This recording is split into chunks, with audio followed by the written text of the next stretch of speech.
സാഹിത്യകാരന്മാർക്കും സാഹിത്യ രചയിതാക്കൾക്കും കഥാകൃത്തുക്കൾക്ക് കഥാകാരികൾക്ക് കവികൾക്ക് ഇവർക്കൊന്നും ഇപ്പോൾ വിലയില്ല. വിലയുള്ളത് മറ്റു പല കലാകാരന്മാർക്കുമാണ്.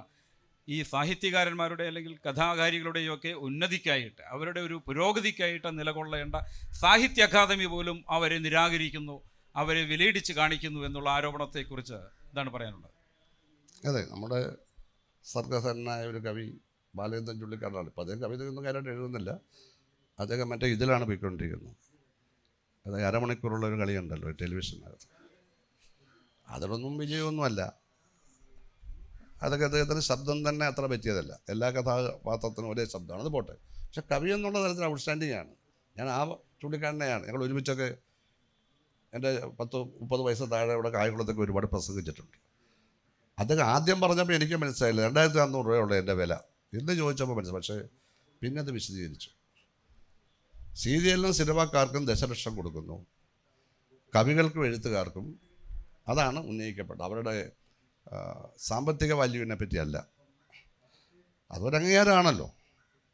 10,000-5000 രൂപ മുടക്കി ചിലവഴിച്ച് കാറ് പിടിച്ചും ഭക്ഷണം കഴിച്ചും ഡ്രൈവർക്ക് പൈസ കൊടുത്തുമൊക്കെ വരുമ്പോൾ 2400 കൊടുത്ത ബാക്കി എവിടുന്ന് കൊടുക്കും? പിന്നെ എവിടുന്ന് പൈസ? അപ്പോൾ ഒന്നീ പരിപാടിക്ക് പോകാതിരിക്കാൻ പറ്റുമോ?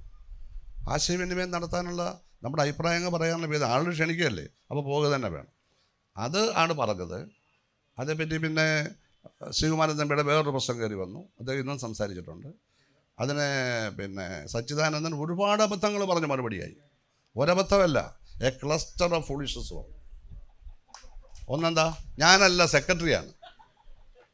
അതങ്ങനെ ചെയർമാൻ അറിയാത്ത ഒരു സെക്രട്ടറി അവിടെ, അത് തന്നെ മോശമല്ലേ? അവിടെ ചെയർമാൻ അറിയാതെ സെക്രട്ടറി ആരാന്നറിയാമോ? ഞാൻ SFIയുടെ 70 ആദ്യത്തെ സ്റ്റേറ്റ് പ്രസിഡൻ്റ് ആകുമ്പോൾ സ്റ്റേറ്റ് സെക്രട്ടറിയായ CP അബൂബക്കറാണ്. അയാൾ കോൺഗ്രസിൽ നിന്നാണ് വന്നത്. നല്ല സ്റ്റുഡൻ്റായിരുന്നു, ഹിസ്റ്ററിയിൽ ഫസ്റ്റ് റാങ്കാണ്. അന്നത്തെ എക്കാലത്തെയും മികച്ച സംഘടന CH കേടാരൻ അയാളെ കൂട്ടിക്കൊണ്ട് വന്ന് കുഞ്ഞാലി മരിച്ചപ്പോൾ നിലമ്പൂരി മത്സരിപ്പിച്ച് തോറ്റുപോയി.